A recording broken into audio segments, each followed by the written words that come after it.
Bonjour et bienvenue à cette nouvelle vidéo où je vais essayer d'apporter une réponse, sinon très claire, en tout cas satisfaisante à la question qu'est-ce que SCOM? Je vais dérouler cette vidéo de la façon suivante.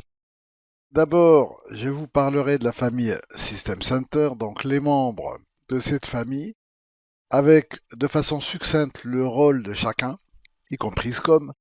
Ensuite, je vous parlerai de l'historique de SCOM, donc de la toute première version à la toute dernière.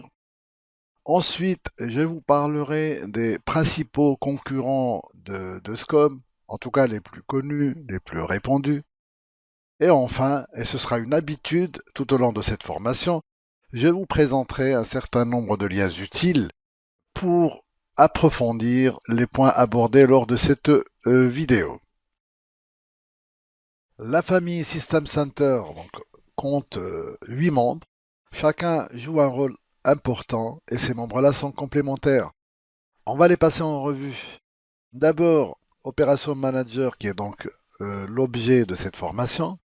C'est un outil de supervision de bout en bout du système. Deuxième membre qui est Configuration Manager, donc c'est un outil de configuration. Troisième membre, c'est Virtual Machine Manager, donc qui est un outil de gestion centralisée de l'environnement virtuel. Quatrième membre, Orchestrator, donc c'est un outil de gestion de tout ce qui est workflow, donc les tâches collaboratives. Cinquième membre, Data Protection Manager, donc c'est un outil de sauvegarde Microsoft pour les produits Microsoft. Sixième membre, pardon, c'est donc Service Manager, donc c'est un outil de gestion de la mise en service des ressources. Il permet entre autres aussi donc la gestion des tickets d'incidents et la résolution des problèmes. Septième membre, App Controller, qui est donc un outil, le dernier donc à intégrer déjà la famille System Center, et c'est une solution de libre service. Il permet donc le déploiement des ressources telles que les VM et les applications. Et enfin, le dernier, Endpoint Protection, donc c'est une solution de sécurité. C'est une solution qui permet d'identifier et d'éradiquer les programmes malveillants. Maintenant qu'on a passé en revue l'ensemble des membres de la famille System Center, une question se pose et s'impose. Qu'est-ce que System Center? Pourquoi Microsoft a développé ces outils-là et les a regroupés dans un ensemble qu'elle a baptisé System Center? Je vais vous raconter toute l'histoire.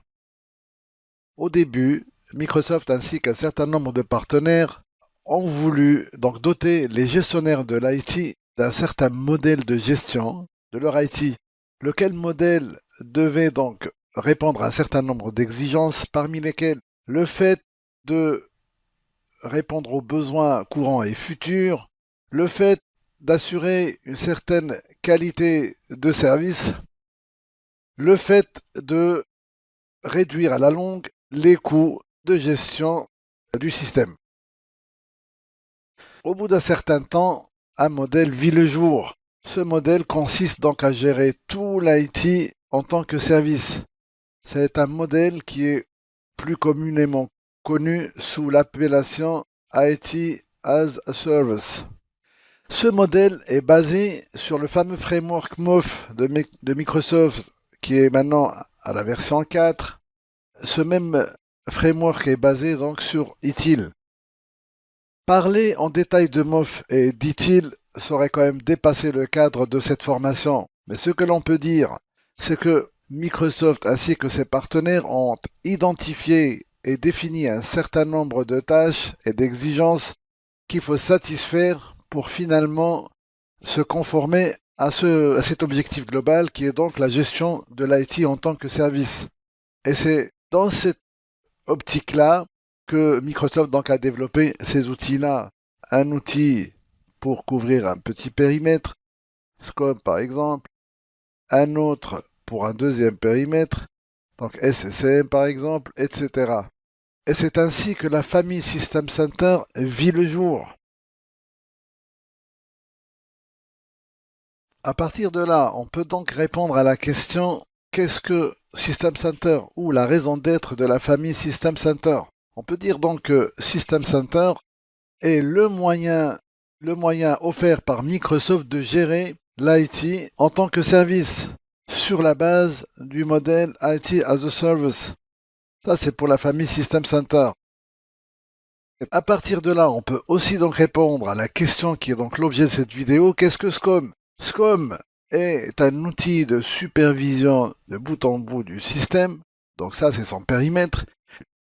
SCOM, son périmètre, donc c'est la supervision.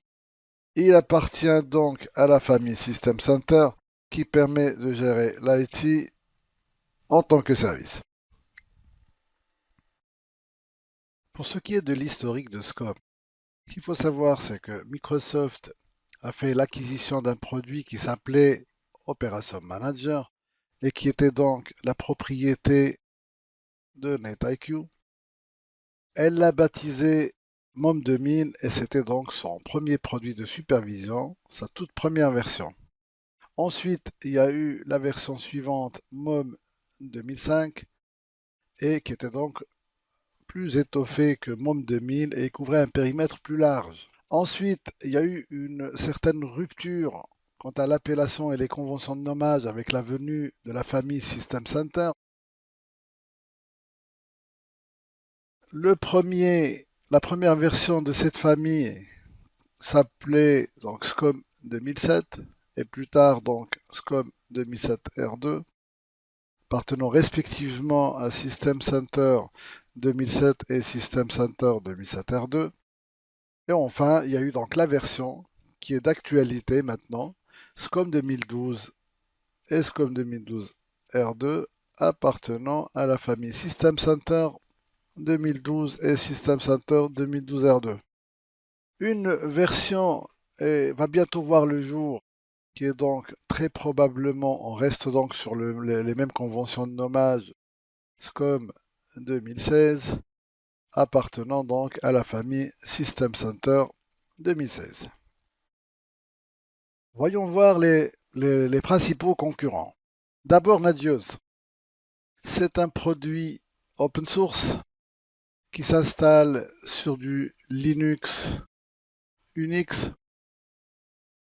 Il ne nécessite pas l'installation d'agents sur les ressources managées, mais au lieu de ça, utilise principalement du SSH, du syslog et du SNMP. Il peut être épaulé ou complété par un certain nombre d'autres produits, comme par exemple Cacti pour les graphes SNMP ou SmokePing pour la mesure de la latence. Zabbix, c'est un autre produit open source. Il est multiplateforme,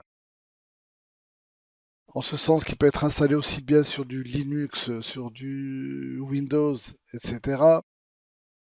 À l'instar de Nagios et en toute similitude avec SCOM, il nécessite l'installation d'agents sur les ressources managées. Il est complètement écrit en langage C et offre une interface web par le biais de laquelle la supervision se fait. Cette console est complètement écrite en PHP et JavaScript. C'est un produit qui couvre vraiment un panel aussi large qu'hétérogène en termes de ressources managées. Dans la rubrique Autres, je cite à titre indicatif deux produits, donc HP, OpenView et Tivoli.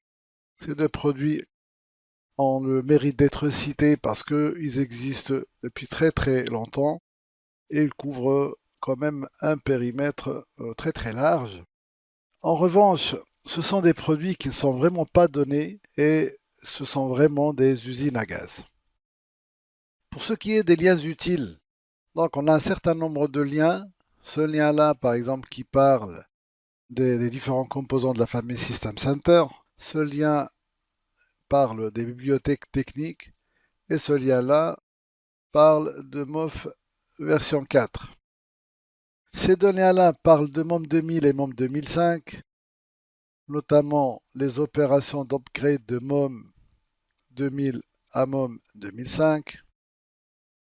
Et enfin, ces trois liens-là parle de Zabbix et de Nagios.